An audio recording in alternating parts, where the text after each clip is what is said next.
Americans have tried to ban dominoes, yoga, dictionaries, and a children's toy that says, "Me hungry." Not in some alternate reality, in this one. This is a list of 49 real attempts to outlaw things so ridiculous, you'll wonder how any of them made it past the first meeting. Some failed. Some actually worked. And a few will make you question whether the people in charge were serious or just deeply, deeply bored. 1. Alabama lawmakers once seriously considered banning the game of dominoes. Their reasoning? It was too closely tied to gambling. Local churches even jumped on the bandwagon, holding entire sermons about the moral threat of small rectangular tiles. Not drugs, not crime, dominoes. A game most people associate with retirees on front porches. The proposal never became law, but the fact that it made it to a debate is peak Alabama energy. Somewhere out there, a domino set is sitting in a drawer, completely unaware it was once considered a gateway to sin. What a time to be alive. 2. A public library in Minnesota once enforced a scent-free policy so strict that patrons could be asked to leave for wearing too much perfume or cologne. The official reason was chemical sensitivity, which is fair enough, but enforcement got wild. One man was actually ejected for wearing Axe body spray, which, let's be honest, might have been less about policy and more about public decency. The library stood by its decision. No appeals, no second chances. Just a guy standing outside, smelling like a middle school locker room, wondering where it all went wrong. 3. For decades, pinball machines were banned in major U.S. cities, including New York, Chicago, and Los Angeles. Officials classified them as gambling devices and blamed them for corrupting young people. New York's ban lasted from 1942 until 1976. To finally get it overturned, a professional pinball player was invited to demonstrate his skills before the city council. He pulled off a precise shot, the room went quiet, and the council voted to lift the ban that same day. Over 3 decades of prohibition, undone by one man and a well-timed flipper. Lawyers had failed. Lobbyists had failed. But a tiny metal ball got the job done. 4. A daycare in Vermont once decided to ban the word "no" from its vocabulary. Staff were instructed to replace it with gentler phrases like, "Let's try something else," or "How about we redirect?" The goal was to create a more positive environment. The reality was a week of pure toddler anarchy. Toys flew, rules meant nothing. Nap time became optional. The experiment lasted until one exhausted staff member broke ranks and whispered a firm "no" during snack time. Order was restored almost instantly. Turns out toddlers don't need positivity. They need boundaries. And the occasional stern look. 5. A summer camp once banned flip cup, beer pong, and, just to be safe, water pong too. Even without a single drop of alcohol involved. Camp administrators argued the games promoted drinking culture by structure alone. So kids did what kids do best. They adapted. A new game called Dry Pong was born, featuring the same chaos, the same competitive energy, and absolutely zero alcohol content. It was basically hydration with drama. The camp never officially endorsed it, but no one stopped it either. Sometimes a band doesn't kill the vibe. It just rebrands it. 6. Flip-flops have been banned in multiple school districts across the country, and not because someone tripped and sued. The official reasoning was that they were too casual and undermined the academic atmosphere. Administrators claimed the slapping sound was distracting students from learning. Students naturally didn't agree. Some staged silent protests, shuffling through hallways in their flip-flops as slowly and loudly as possible. One step at a time, literally. The bans mostly faded out, but the memory of grown adults going to war over rubber sandals lives on as a testament to misplaced priorities. 7. Several schools across the U.S. banned red and blue clothing over fears of gang affiliation. On paper, it sounds like a safety measure. In practice, it turned every kid's wardrobe into a potential threat. One student was reportedly sent home for wearing a Spider-Man hoodie. Red and blue. Classic gang colors, apparently. The fact that the kid was 10 and just liked superheroes didn't seem to matter. Web slinging was treated like a warning sign. At some point, you have to ask, are we protecting kids? Or are we just really bad at telling the difference between a gang sign and a cartoon? 8. A city council in North Carolina once held an actual public debate about banning saggy jeans. Supporters called it a matter of public decency. Critics called it government overreach with a side of body policing. One local resident showed up to the hearing wearing jeans so low they practically needed their own zip code. He didn't say a word. He didn't have to.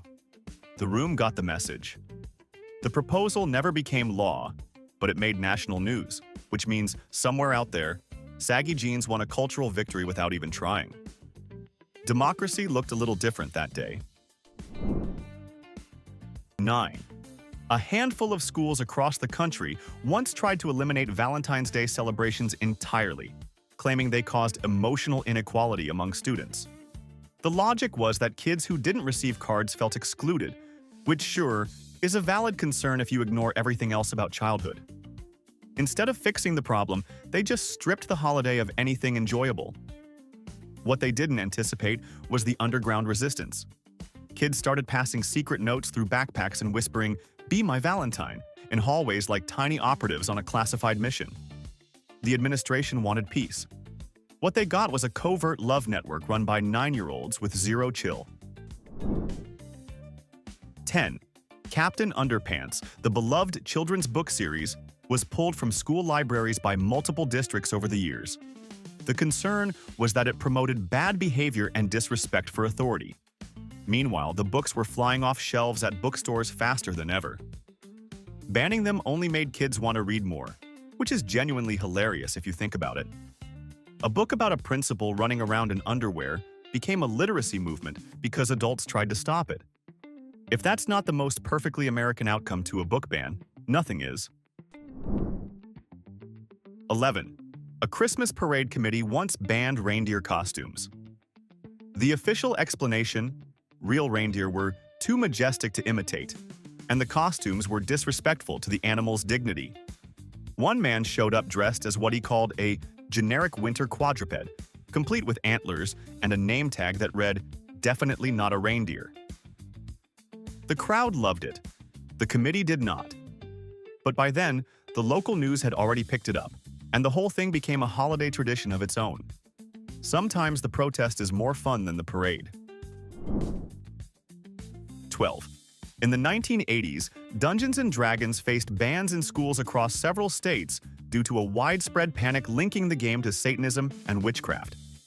Parents were genuinely convinced that rolling a 20-sided dice was a direct line to the underworld. In reality, the dark rituals were just teenagers eating snacks and doing math to calculate damage points. The hysteria reached such a fever pitch that it inspired a TV movie, but the game survived. If anything, the forbidden fruit aspect just made it cooler.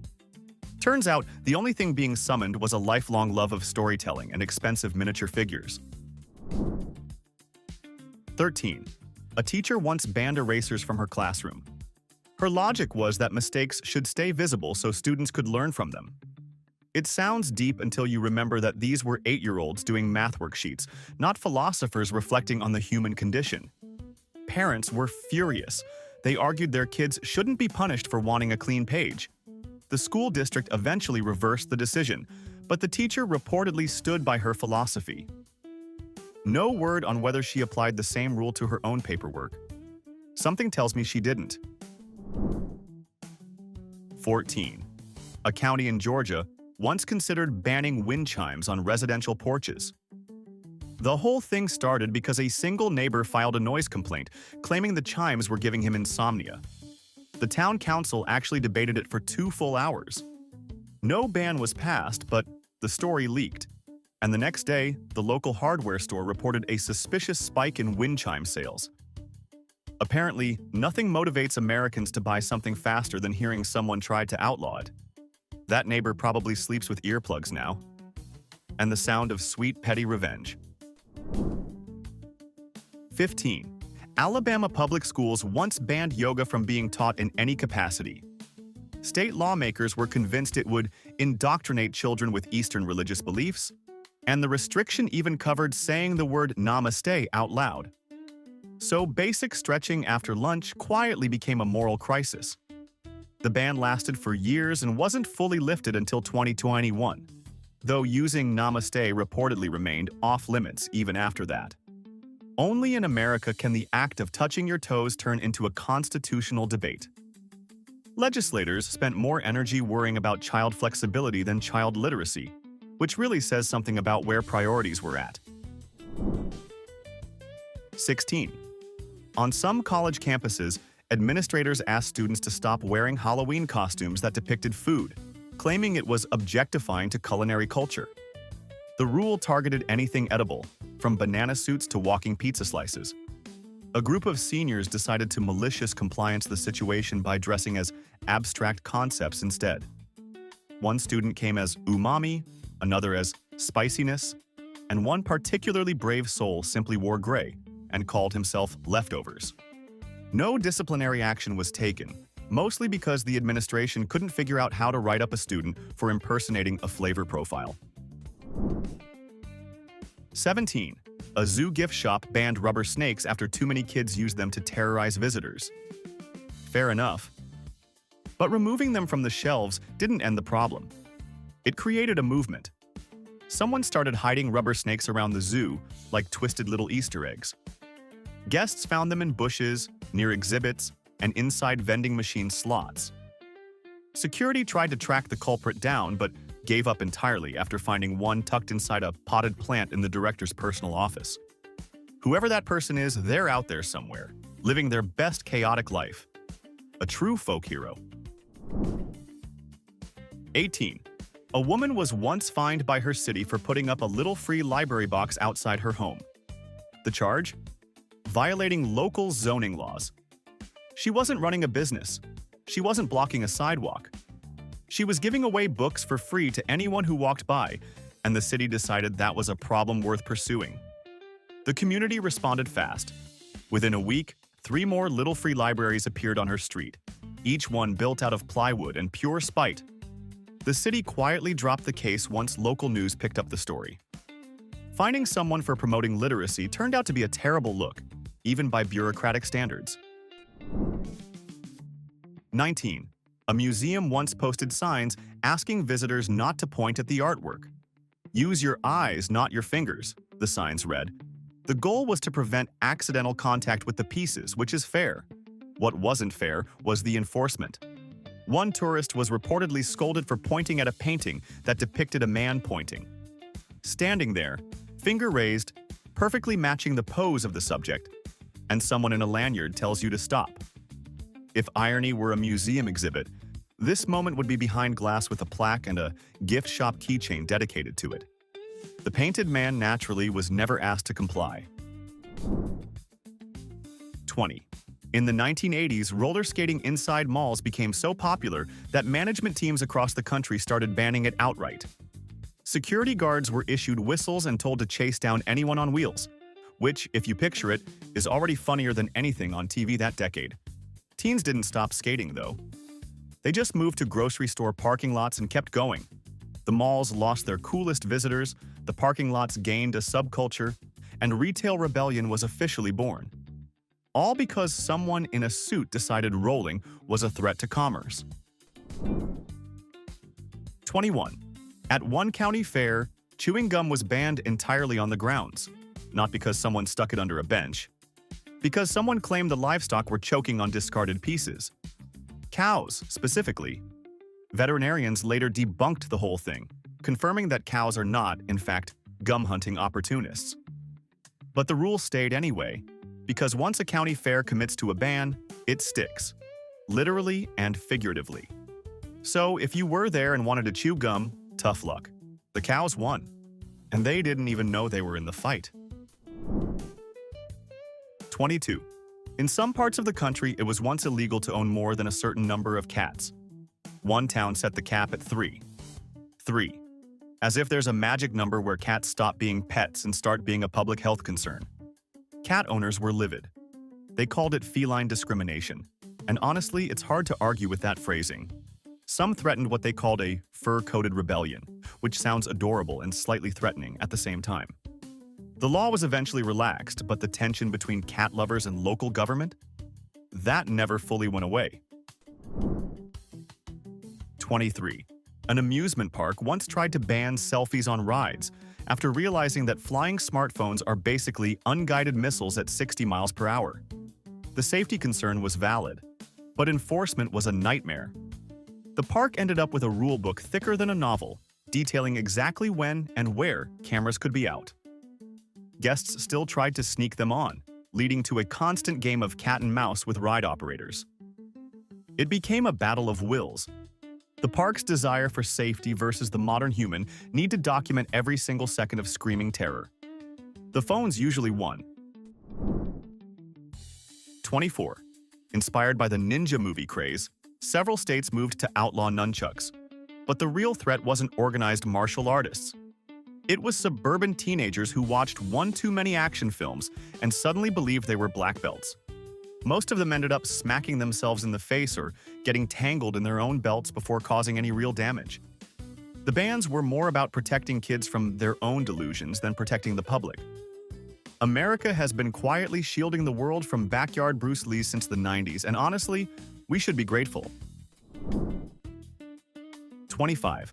A minor league baseball team banned air horns from its stadium after one fan brought 10 of them to a single game and triggered mass confusion in the stands. Umpires couldn't hear themselves think.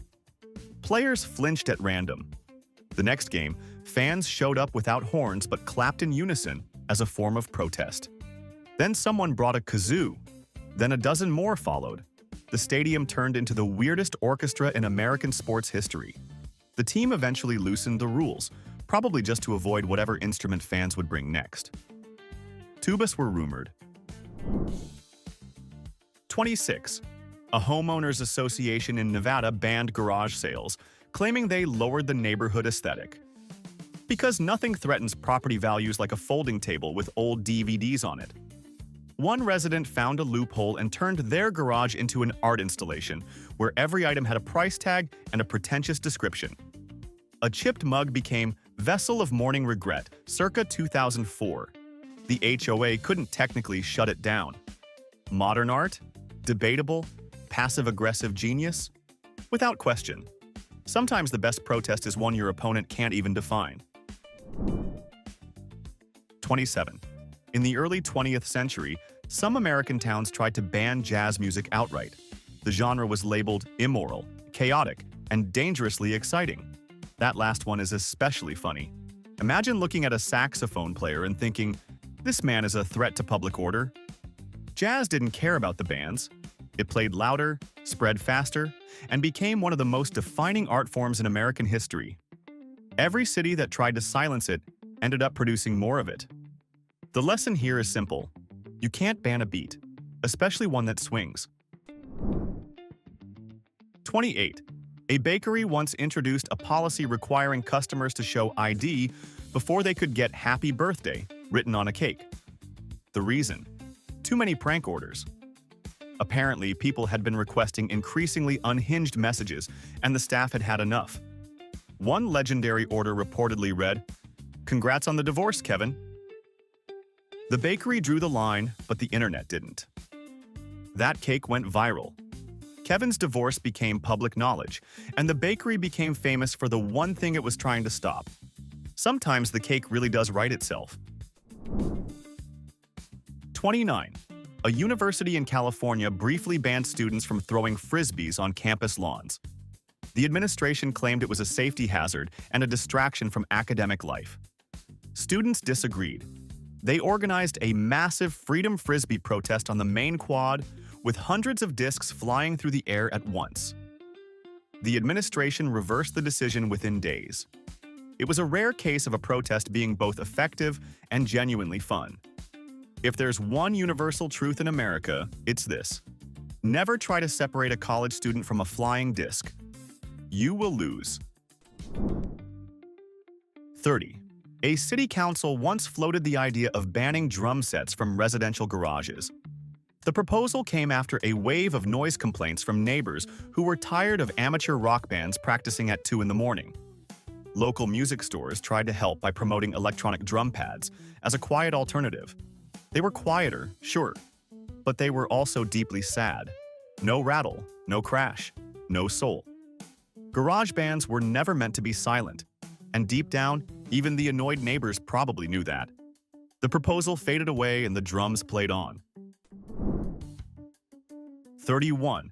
A mayor once proposed banning crows from city parks after residents complained the birds were getting too aggressive. Bold move, considering crows don't exactly respond to legislation. No one could figure out how to enforce it. Nets? Signs? Formal eviction notices taped to trees? One local man offered to dress as a full-time scarecrow, which the city politely declined. The proposal was quietly shelved, and the crows continued doing whatever they wanted. Which, if you've ever dealt with crows, is exactly how that was always going to end. They answer to no one. 32. In parts of California, there were serious public debates about banning leaf blowers due to noise complaints. Homeowners wanted peace. Landscapers wanted to keep their jobs. One homeowner suggested replacing blowers with oversized brooms, which technically solved the noise issue but destroyed any hope of efficiency. Some cities actually did pass restrictions, limiting blower use to certain hours or banning gas-powered models altogether. The landscaping industry adapted, but not without grumbling. Quietly, of course. Because in California, even your complaints about noise have to be noise-conscious. It's a whole lifestyle. 33. In the early 1900s, barbers in Boston lobbied to ban home hair clippers. They framed it as a matter of protecting professional standards and public hygiene. But everyone knew the real reason. They didn't want people giving themselves haircuts at home instead of paying for one at the shop. The effort failed, obviously, and home clippers went on to become one of the most common grooming tools in America. But you have to admire the hustle. Trying to outlaw your competition through legislation is a bold strategy. Uncle Joe kept cutting hair in the kitchen, and the barbers just had to deal with it. 34. A Halloween parade in Illinois banned all clown costumes for a single year, following a rash of creepy clown sightings that swept the nation.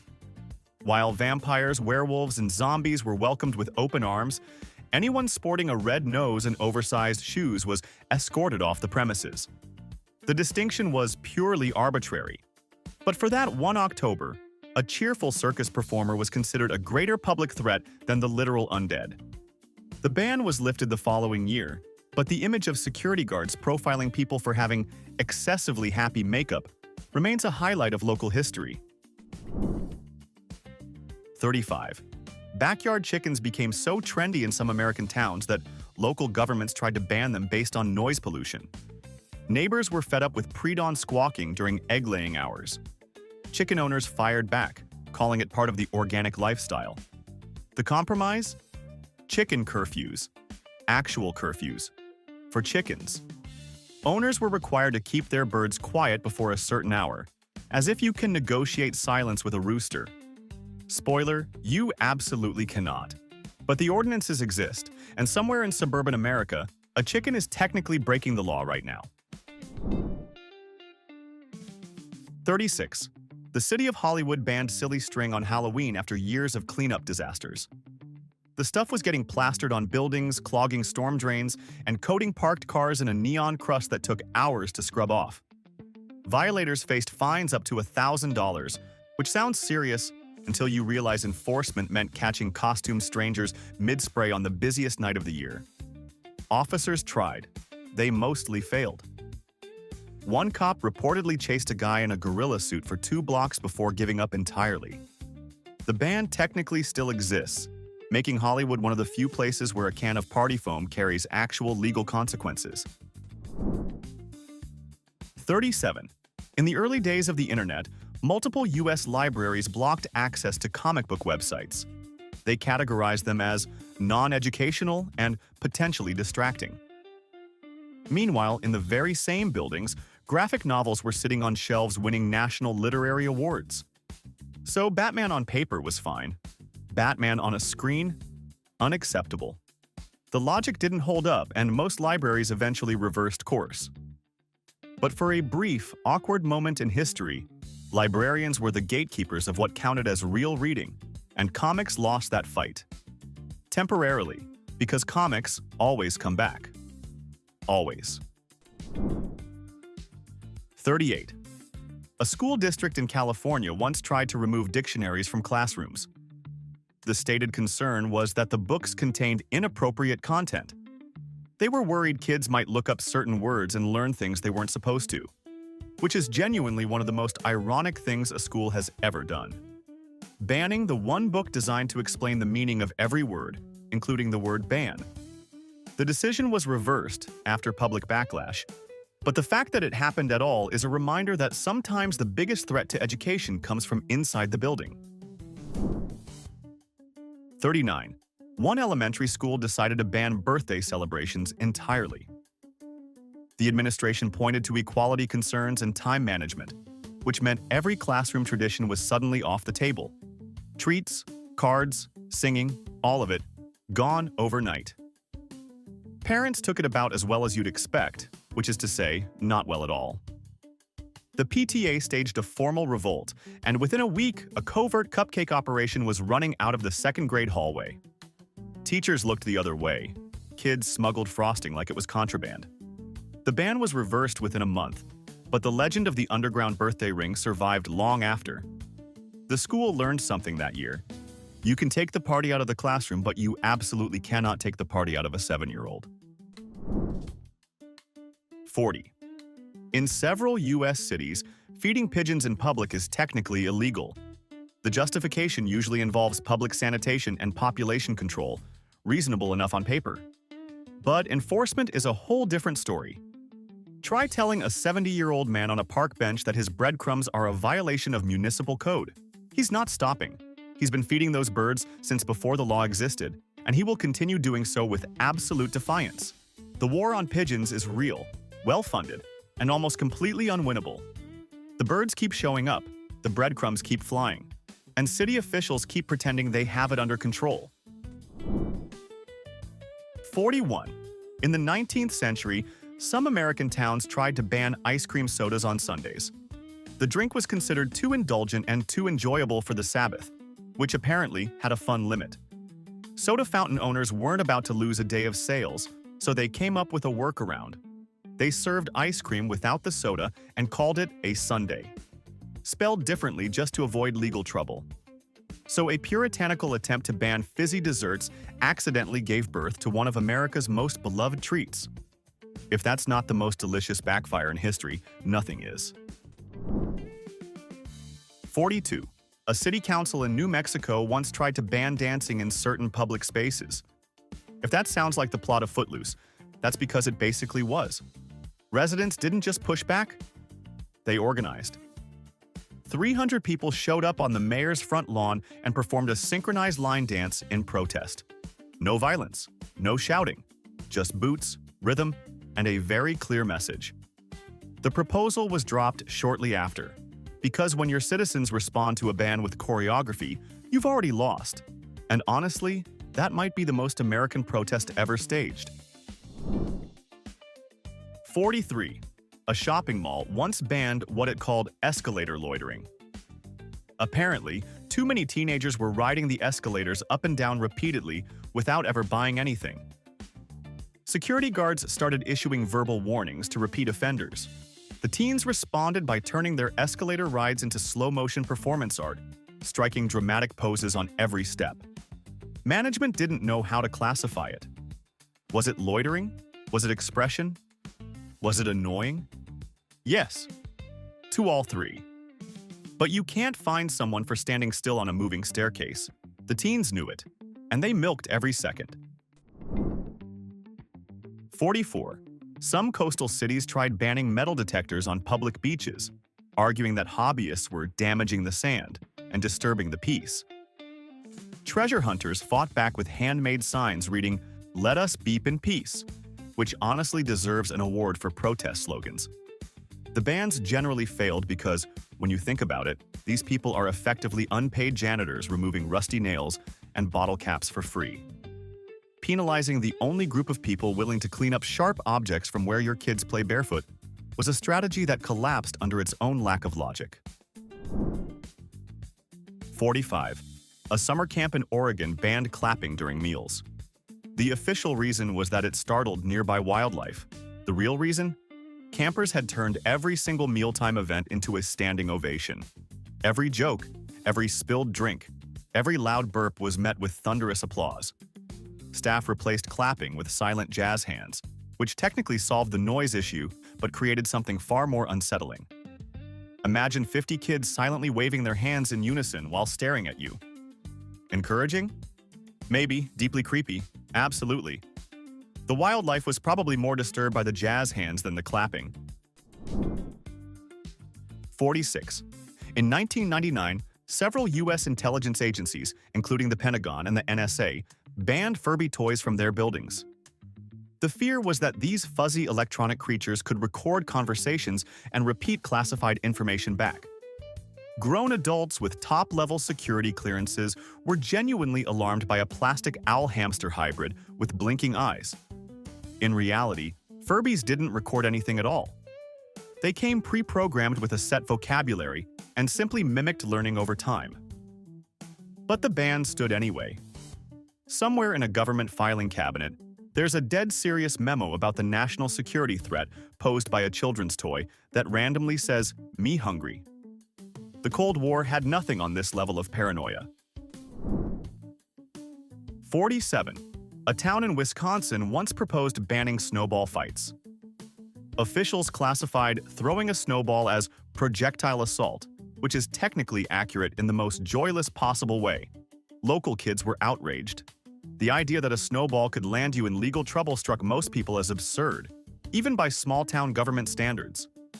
The proposal triggered a wave of protests, including one massive snowball fight on the steps of City Hall. No arrests were made, no injuries reported, just a lot of wet jackets and a clear message. You can regulate a lot of things, but winter fun is not one of them. 48. A school once banned mirrors inside student lockers in an effort to streamline morning routines. Administrators claimed students were spending too much time grooming and not enough time getting to class. The ban lasted about 3 days before students adapted. Compact mirrors appeared in backpacks. Phone cameras became makeshift vanity mirrors. Some kids just used the reflection off windows. The school had underestimated one fundamental truth. Teenagers will find a way to check their hair no matter what obstacles you throw at them. It's not vanity, it's survival instinct, and it cannot be legislated away. 49. A town in Massachusetts once proposed banning happy hour drink specials at bars and restaurants. The concern was that discounted drinks were encouraging drunk driving. Bartenders were furious. Regulars were devastated. The proposal sparked heated town hall debates that, ironically, probably drove more people to drink than happy hour ever did. Banning happiness by the hour turned out to be a tough sell, even with good intentions behind it. The measure didn't pass, but it left behind a valuable lesson. In America, you can try to ban just about anything, but cheap drinks before 7 will always have defenders. That was 49 real ban attempts, and somehow not a single one targeted the thing that truly deserves it. So here's a challenge. Drop a comment with one thing in America that absolutely should be banned but never will. Most upvoted answer gets pinned. And if this video made you laugh, think, or lose a little more faith in local government, hit subscribe. Next one's worse.